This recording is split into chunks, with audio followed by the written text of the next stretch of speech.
사무엘상 19장 6절. 사울이 요나단의 말을 듣고 맹세하되 여호와께서 살아계심을 두고 맹세하거니와 그가 죽임을 당하지 아니하리라. 오늘 본문에 보면 6절에 사울이 맹세를 하죠. 요나단의 말을 듣고 맹세합니다. 그러면서 여호와께서 살아계심을 두고 맹세하거니와 라고 얘기를 해요. 맹세에 들어가기 전에 사울이 맹세하는 존재를 무엇에 근거해서 맹세하냐면 여호와의 이름으로 맹세했다는 사실을 먼저 우리가 주목해 볼 필요가 있습니다. 사울은 맹세를 여러 번 하는데 맹세를 할 때마다 여호와의 이름으로 맹세를 해요.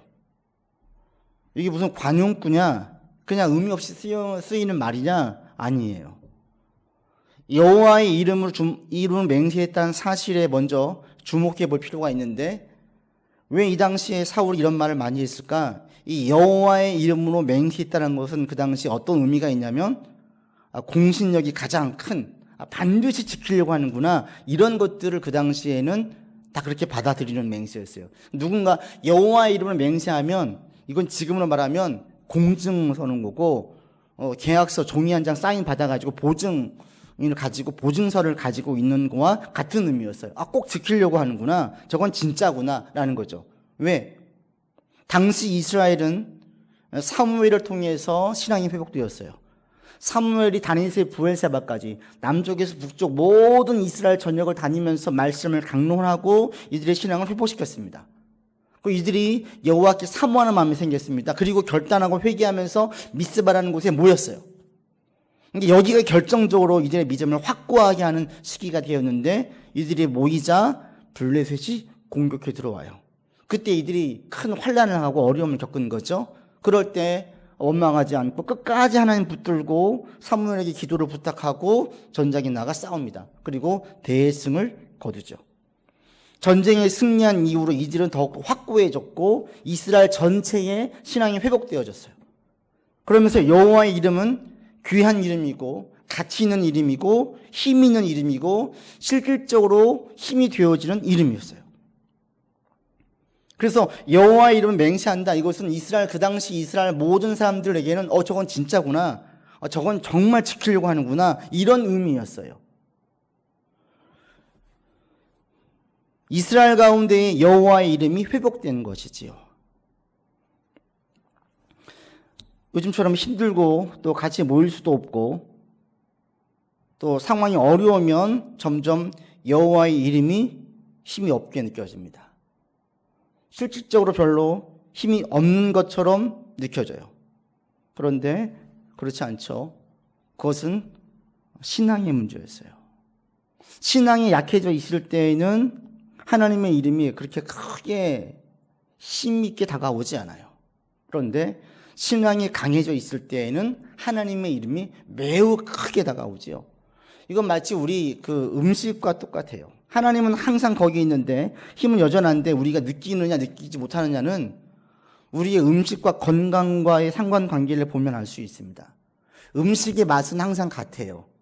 영양분도 같아요. 그런데 건강이 좋지 않으면 음식이 맛이 없어요. 먹고 싶지 않아요. 반대로 건강하면 식욕이 있어서 음식을 먹고 싶어지지요. 음식의 특성과 맛은 똑같은데 내가 건강하느냐 건강하지 않느냐에 따라서 음식이 맛이 있고 맛이 없고 느껴지는 것처럼 하나님의 힘은 여전한데 내 신앙이 약해지느냐, 내 믿음이 굳건하느냐에 따라서 여호와의 이름이 크게 다가오기도 하고 대단히 약하게 다가오기도 하고 전혀 힘을 못 쓰는 경우도 있습니다. 지금 여러분에게 여호와의 이름은 어떤 의미가 있습니까? 실질적으로 여러분들에게 도움을 주는 그런 이름이 됩니까? 여러분 가운데 여호와 이름이 힘있게 다가올 수 있기를 바랍니다. 우리가 건강이 좋든 건강이 좋지 않든 음식은 먹어야 되죠. 그래야 회복이 되어집니다. 입맛이 없다고 해서 아예 안 먹으면 절대 건강이 회복되지 않습니다. 억지로 먹지요. 이런 것처럼 상황이 힘들고 어려워져서 하나님의 힘이 느껴지지 않을 때, 이럴 때 더 우리가 하나님께 달려가야 됩니다. 각성해야 됩니다.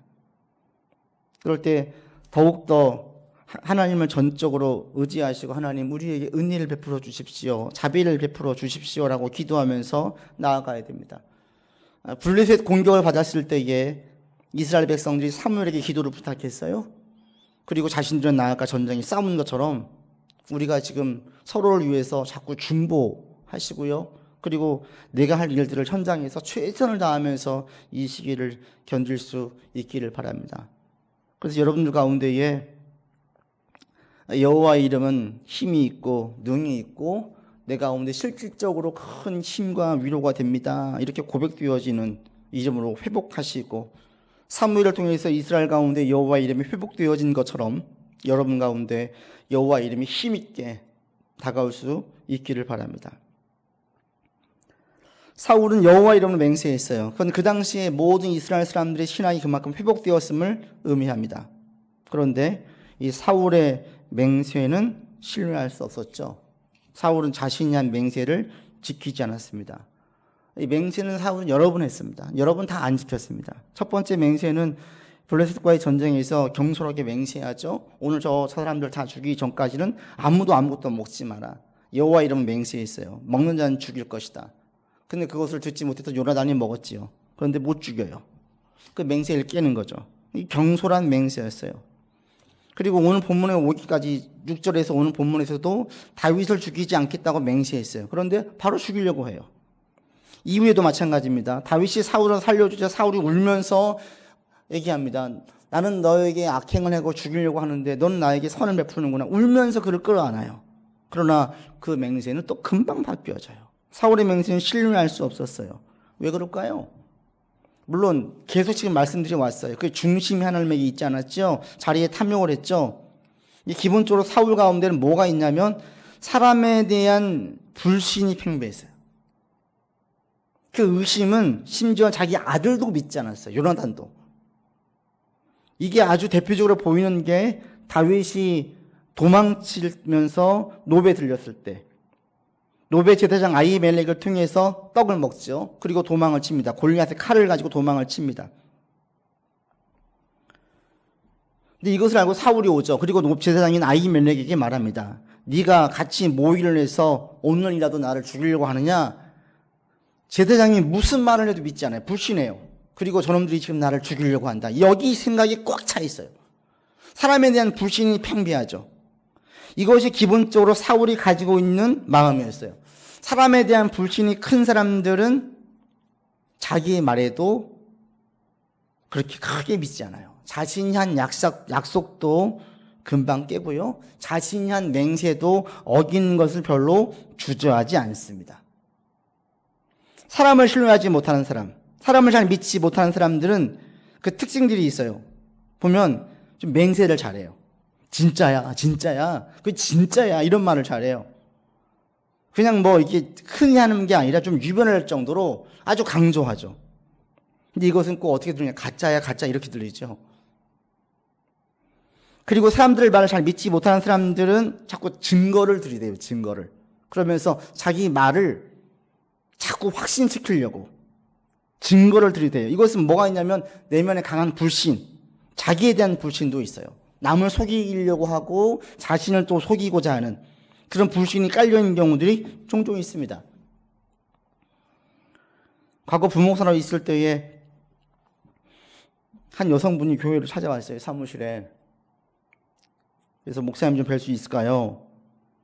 제가 선임으로 있어서 예 하고 잠깐 얘기를 나눴죠. 하시는 말씀이 자기가 헌금을 좀 하고 싶대요. 예, 그러면 저기 사무간사님에게 헌금을 주시면 저분이 보관했다 주일날 헌금하실 겁니다. 저분에게 주고 가시면 되십니다. 그랬더니 액수가 좀 크대요. 자기가 지금 억 단위로 헌금을 하고 싶대요. 제가 좀 놀랬죠. 평일에 사무실을 찾아와서 이렇게 얘기하는 경우가 없기 때문에 또 처음 보는 분이 그런 말씀을 하시니까 담임 목사님에게 전화를 드렸어요. 그리고 같이 뵀어요.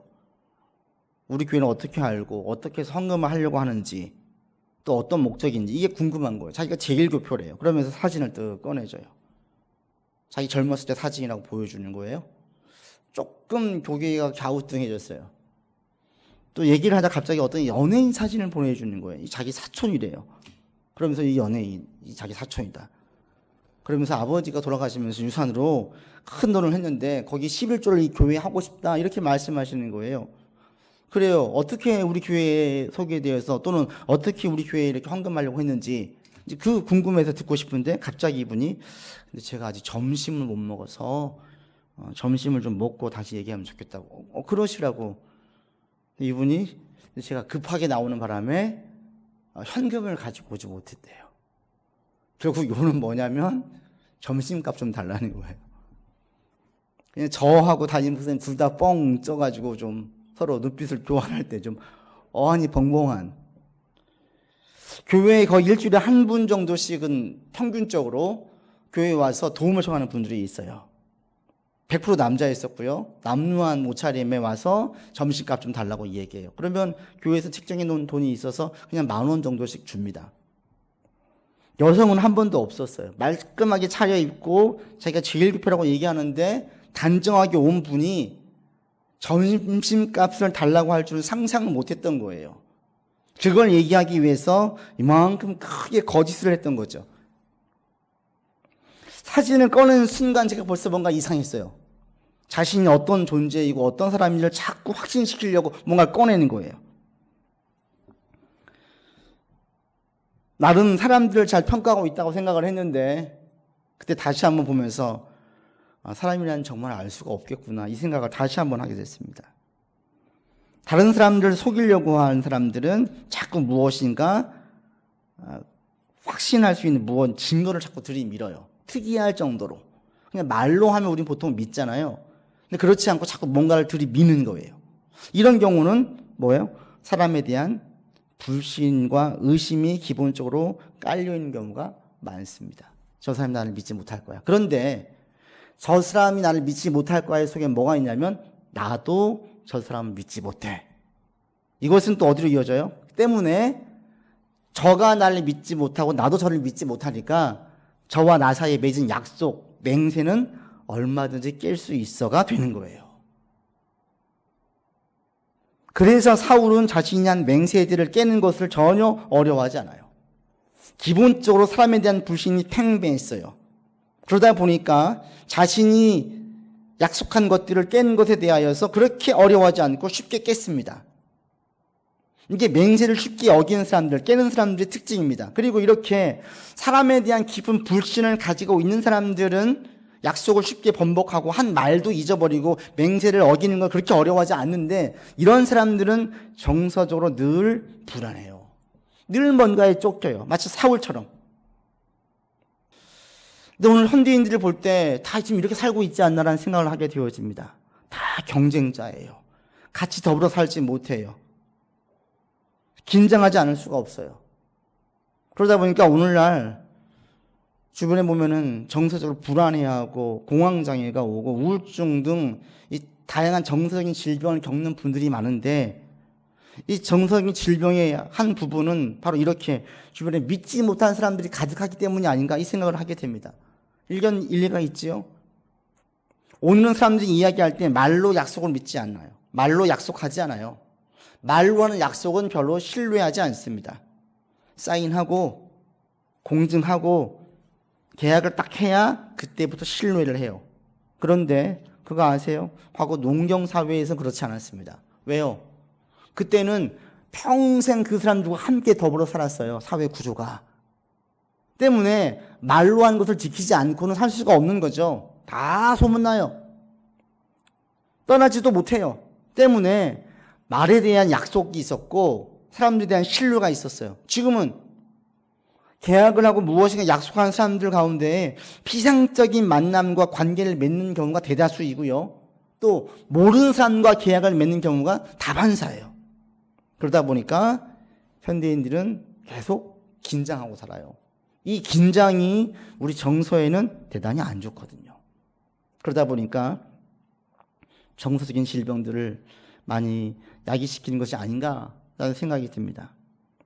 만약 여러분 주위에 믿을 만한 사람들이 한 명도 없다. 그럼 늘 불안할 거예요. 늘 쫓길 거예요. 반대로 주변에 믿을 만한 사람들이 많다. 또는 나는 주변에 믿을 사람들이 많아. 라는 생각을 기본적으로 가지고 있으면 정서적으로 상당히 안정적입니다. 여러분들이 이렇게 되기를 바라고요. 이런 마음을 가질 수 있기를 바랍니다. 여러분들 주변에 믿을 사람이 있다면 감사하세요. 그 사람들이 여러분 정서적으로 대단히 안정을 느끼게 해줍니다.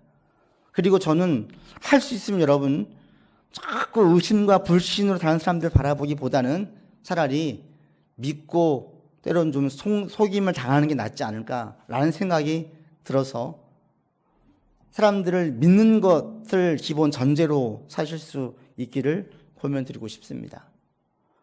주변에 믿을 만한 사람이 있다는 것은 쉼과 안정을 주어요.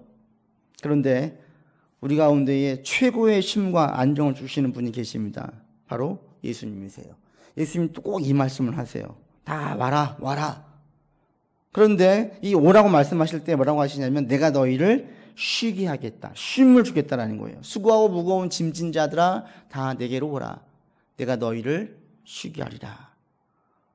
나는 마음이 오냐고 겸손하니 나의 멍에를 메고 내게 배우라. 그러면 너희 마음이 쉼을 얻으리니 이는 내 멍에는 쉽고 내 짐은 가볍다.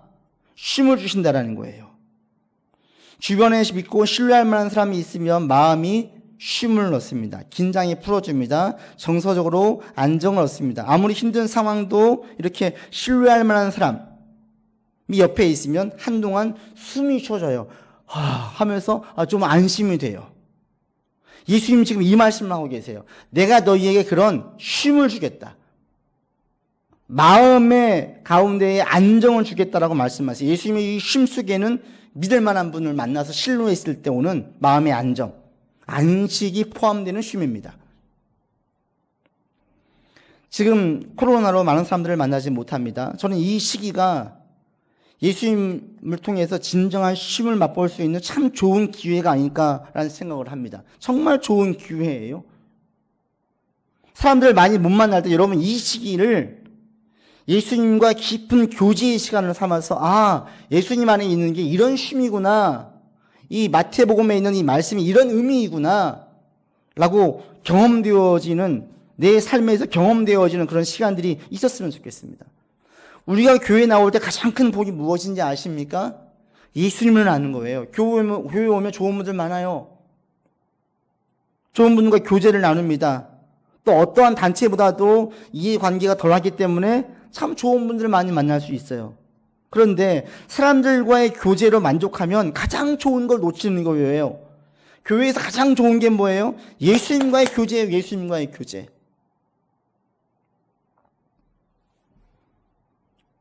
사람들과의 관계가 좋아서 막 활동하고 어울리고 식사하고 차 마시고 이런 모임들 많았죠. 또 사역도 많이 했어요. 여기에 만족하시는 분들이 종종 있어요. 그런데 이것은 정말 중요한 걸 놓치는 것입니다. 왜? 사람들은 기본적으로 변덕스러워요. 이기적이에요. 자기중심적이에요. 때문에 아무리 좋은 사람도 그 사람을 하나님보다 더 의지하면 꼭 상처가 됩니다. 반면에 예수님은 우리 가운데에 어떠한 상처, 어떠한 배신, 우리에게 바쁘다고 하시거나 서운하다거나 힘들다거나 실망했다거나 이런 말씀 안 하세요. 예수님과 있을 때에는 정서적으로 숨이 쉬어져요.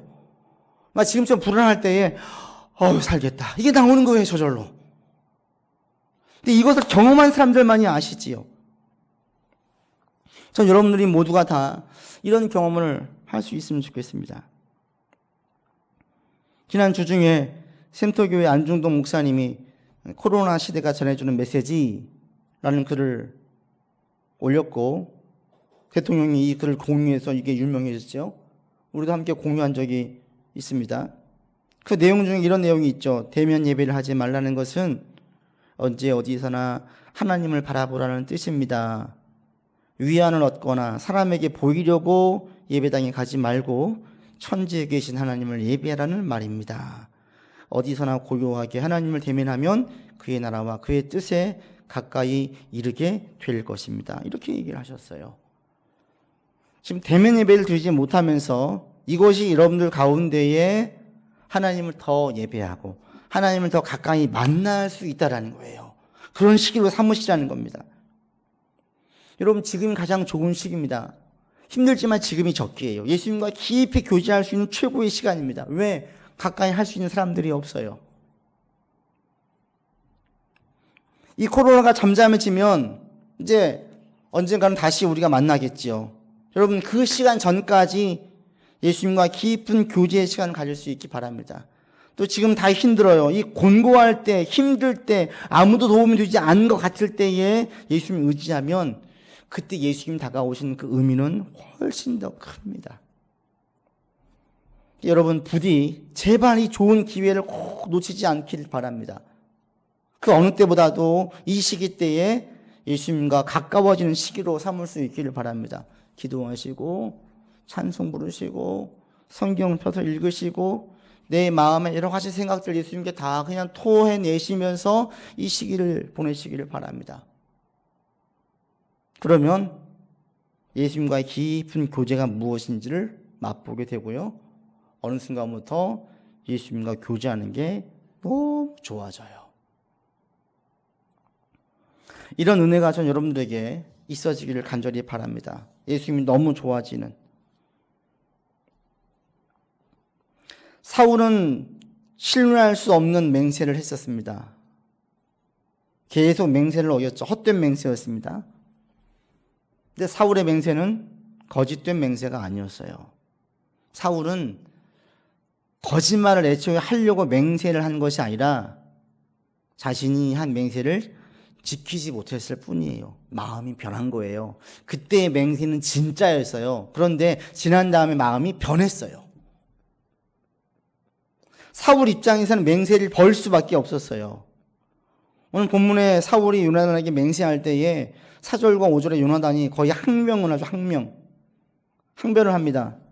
다윗이 생명을 아끼지 않고 블레셋과 싸워서 이겼습니다. 왕도 기뻐하지 않았습니까? 근데 왜 죄가 없는 다윗을 죽이려고 합니까? 그러니까 사울이 요나단의 말에 공감을 해요. 그리고 말하죠. 그래, 맞다. 여호와의 살아계심을 두고 맹세하거니와 내가 그가 죽임을 당하지 않을 것이다 라고 맹세를 해요. 그리고 요나단은 이 말을 믿고 다윗을 불렀어요. 다윗도 이 말을 믿고 사울 앞에 섰어요. 그런데 사울의 앞에서 연주를 하자 사울이 창을 던져가지고 죽이려고 했어요. 얼마나 그 창을 세게 던졌으면 그게 벽에 박혔대요. 그러니까 정말 살기가 가득해가지고 창을 던진 거죠. 피하지 않았으면 다윗은 죽었지요. 왜 사울의 마음이 변했을까요? 그것은 바로 그 창을 던지기 직전의 사건을 보면 알 수 있습니다. 10절에 사울이 다윗을 죽이려고 합니다. 그런데 그 앞전에 8절에 보시면 어떤 내용이 있냐? 다시 전쟁이 있었고 다윗이 나가서 블레셋을 크게 물리쳤어요.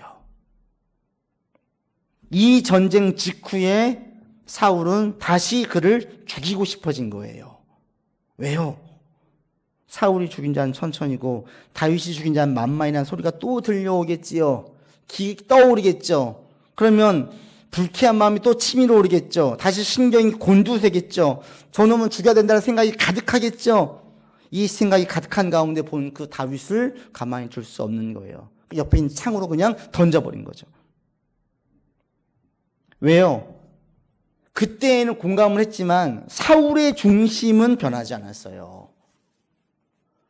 사울의 왕의 자리는 하나님 위에 세워진 것이 아니라 철저하게 사람을 기초로 한 자기의 모든 지지 기반이 사람이었어요. 그러니 저 다윗이 또 잘 나가고 사람들이 저 다윗에게 주목을 하면 또다시 사울의 마음은 그를 죽이고 싶어지는 거예요. 들을 때는 이해가 돼요. 그래, 제가 잘 배신하지 않을 거야. 알고 있어. 이해는 돼요. 그런데 정서적으로 생각 속에는 이 이해와는 다르게 흘러가는 거죠. 저놈은 죽여야 돼. 죽여야만 해. 중심이 변하지 않는 약속, 중심이 변하지 않는 맹세는 언젠가는 깨집니다. 약속을 했는데 그 중심과 반대되는 약속이라면 이건 깨지기 쉬워요. 중심과 반대되는 맹세를 했다면 이것은 반드시 기회가 오면 깨집니다. 아무리 서류에 도장을 찍고 아무리 법을 만들어도 중심이 바뀌어지지 않으면 어떻습니까? 틈새를 이용하잖아요. 편법을 쓰잖아요. 가장 중요한 게 중심이에요. 여러분들 사람들 말을 들을 때 약속을 할 때에 그 말에만 주목하면 낭패당하기 쉽습니다. 뭘 먼저 보셔야 돼요? 저 사람의 중심을 보셔야 돼요. 이렇게 말한 저 사람의 중심에 어떠한 가치를 크게 보고 있는가?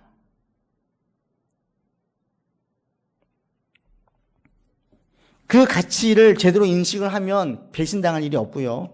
그 가치를 모르면 마음의 배신과 상처를 받을 수가 있어요. 그러니까 사람을 보실 때 그 사람의 지위나 배경을 보지 마시고 그 사람의 중심을 먼저 살피세요. 그 중심이 가치 있고 쉽게 변하지 않는 것, 예를 들면 자기의 인격이나 신이나 도덕을 대단히 중요하게 여긴 사람들은 물질적인 손해를 볼지언정 그 약속을 지키려고 합니다.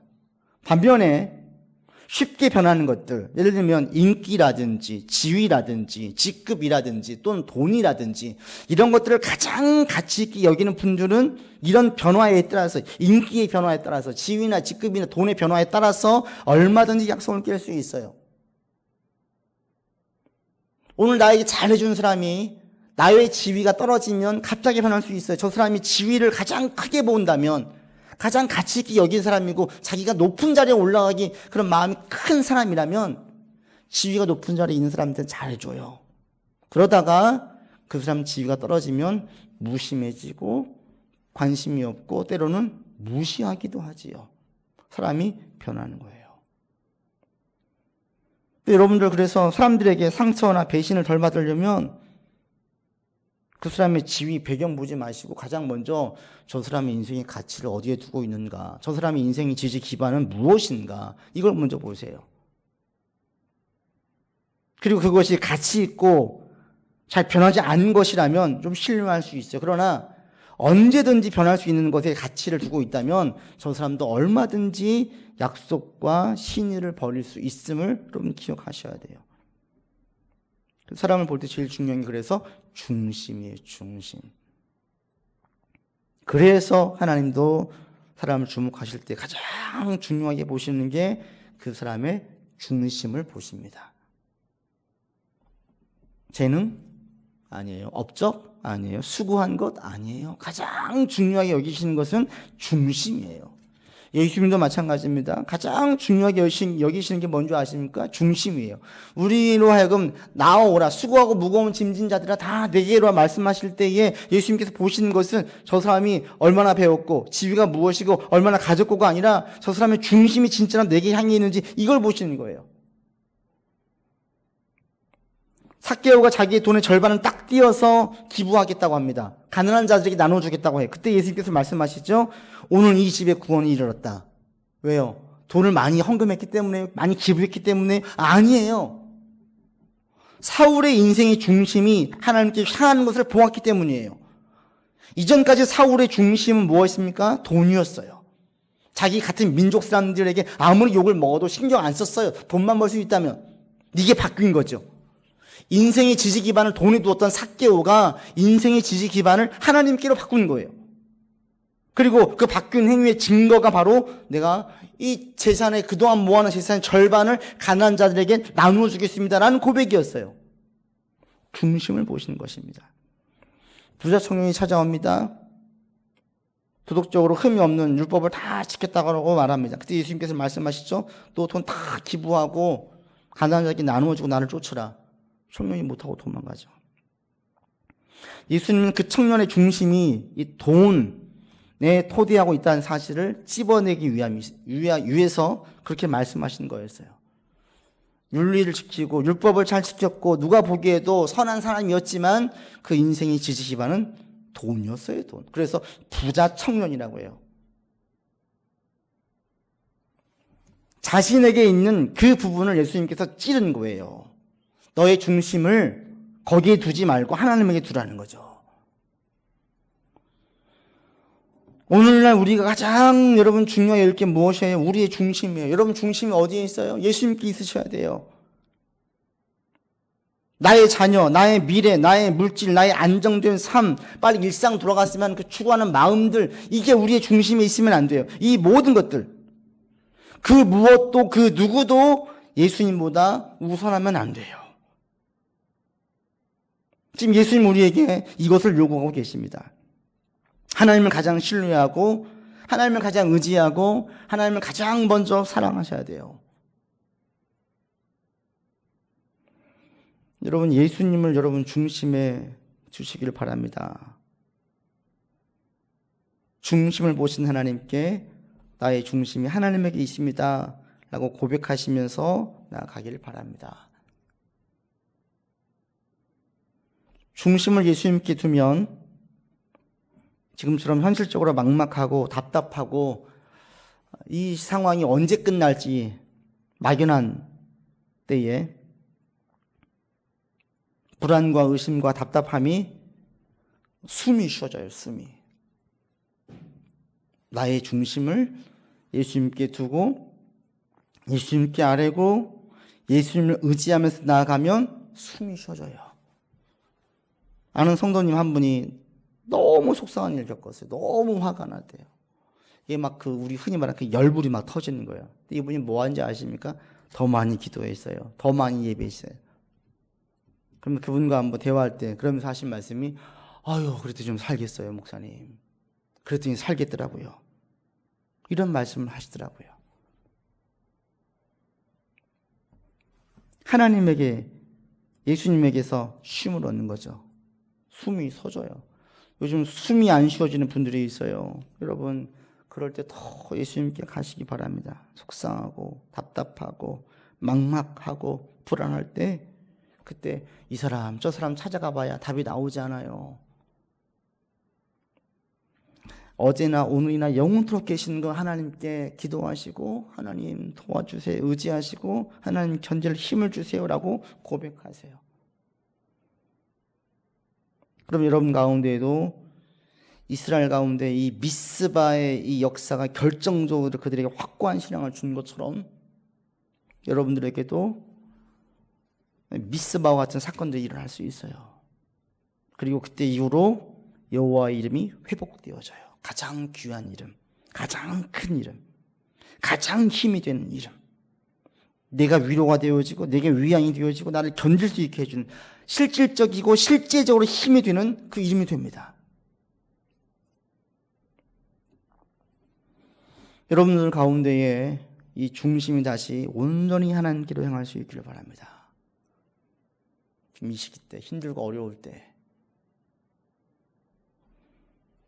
우리의 중심을 보신 하나님께서 나의 중심이 하나님께 두면 하나님은 우리로 하여금 숨을 쉬게 하시고 안심되게 하시고 평안을 주시고 그리고 힘을 주세요. 견디게 해주십니다. 이런 은혜가 여러분에게 있기를 바랍니다. 나하고 깊은 감정적 교감이 있는 사람의 이름을 떠올릴 때는 여러 가지 감정적인 반응이 들지요. 그런 것처럼 예수님과 이런 깊은 교감과 교제로 나아가서 예수님 이름을 부르면 이게 위로가 되어지고 위안이 되어지고 눈물이 쏟아지고 숨이 쉬어지는 그런 역사가 일어나기를 바라고 이렇게 주님과 깊은 교제로 들어가는 여러분이 되기를 주 이름으로 권면을 드립니다. 기도합시다. 아버지 하나님, 사울의 맹세는 헛된 맹세였습니다. 그러나 이스라엘 전역에는 여호와의 이름이 회복되어졌습니다. 하나님, 우리 가운데에도 여호와의 이름이 회복되어진 역사가 있기를 원합니다. 가장 귀한 이름, 가장 크신 이름, 가장 힘이 되는 이름, 숨을 쉬게 만들어주는 이름, 바로 여호와 예수 그리스도이십니다. 예수님을 부를 때에 우리 마음에 숨이 쉬어지게 하시고 평안을 얻게 하시고 참된 안식을 누릴 수 있도록 은혜를 베풀어 주시옵소서. 중심을 보시는 하나님, 우리의 중심이 그 무엇도 그 누구도 예수님보다 더 우위에 있지 않기를 원합니다. 예수님이 나의 그리스도이십니다. 나의 구원자이십니다. 나를 살리시는 분이시고 나를 이끌어 가시는 분이십니다. 이 주님을 의지하며 오늘도 살기를 원합니다. 예수 그리스도 이름으로 기도드립니다. 아멘.